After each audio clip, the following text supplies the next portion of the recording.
ساکنان روستای آزادگان در ناحیه لخش یا جرگتال سابق میگویند که سیل منزل 6 همسایه آنها را برده، دهها خانه و دکان را تحت خطر گذاشته است. این خبر را مقامات کمیته حالتهای فوق‌العاده تاجیکستان هم روز 23 اپریل در صحبت با رادیوی آزادی تصدیق کردند.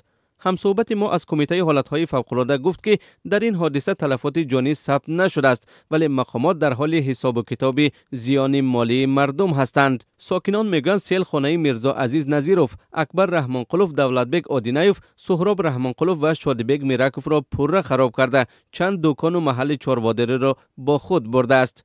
یک ساکن منطقه در صحبت تلفنی گفت اکثر منزلی که در کنار راه سیلگذر هستند در حالت صدمه‌ای اند. به گفته او شدت سیل تا حال پست نشده است و راههای ماشینگرد و سیمچوب‌های برق را ویران می‌کند.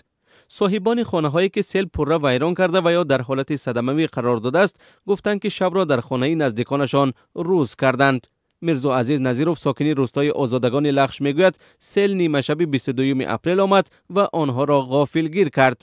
او گفت خانواده‌اش با شنیدن صدای بلند به هم خوردن سنگ و شدت بلند آب از خواب بیدار شده به بیرون برآمدند و تنها برای گرفتن گهواره طفلشان امکان داشتند و بس. میرزا عزیز میگوید 2 سال پیش با زحمت زیاد خانه بنیاد کرد، ولی این آفت طبیعی نصیبش را از او گرفت. حالا او همراه زن و فرزندانش در منزل پدرش جای گرفتند و نمیداند در کجا و به چه شکل دوباره خانه بسازد.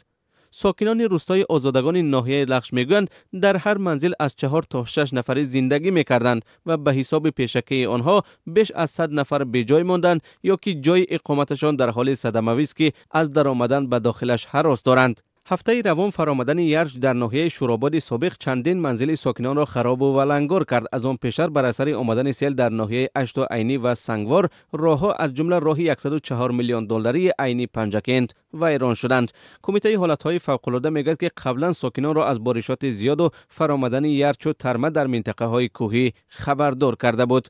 تاجیکستان در زمستان و اول بهار امسال شاهد برفریزی و بارانگری های شدید بود که تلفات جانی هم در پی داشت. در زمستان گذشته بر اثر ریزش ترمه در مناطق گوناگون کشور حدود 20 نفر جان باختند.